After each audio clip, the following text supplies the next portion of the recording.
बस के उतरकर जेब में हाथ डाला। मैं चौंक पड़ा। जेब कट चुकी थी। जेब में था भी क्या, कुल 9 रुपए और एक खत जो मैंने मां को लिखा था कि मेरी नौकरी छूट गई है, अभी पैसे नहीं भेज पाऊंगा। 3 दिनों से वो पोस्टकार्ड जेब में पड़ा था। पोस्ट करने की तबीयत नहीं हो रही थी। 9 रुपए जा चुके थे। यूं 9 रुपए कोई बड़ी रकम नहीं थी। जिसकी नौकरी छूट गई हो उसके लिए 900 से कम भी तो नहीं होती है।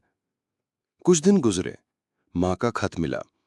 पढ़ने से पहले मैं सहम गया कि जरूर पैसे भेजने को लिखा होगा, लेकिन खत पढ़कर मैं हैरान रह गया। अम्मा ने लिखा था, बेटा, तेरा भेजा 50 रुपए का मनी ऑर्डर मिला। तू कितना अच्छा है रे, पैसे भेजने में जरा कोताही नहीं करता। मैं काफी दिनों तक इस उधेड़ बुन में रहा कि आखिर मां को पैसे किसने भेजे। कुछ दिन बाद एक और खत मिला। आड़ी तिरछी लिखावट, बड़ी मुश्किल से पढ़ सका। भाई, 9 रुपये तुम्हारे और 41 रुपये अपने मिलाकर मैंने तुम्हारी माँ को मनी ऑर्डर भेज दिया है। फिक्र ना करना। माँ तो सबकी एक जैसी होती है ना, वो क्यों भूखी रहे। तुम्हारा जेब कतरा।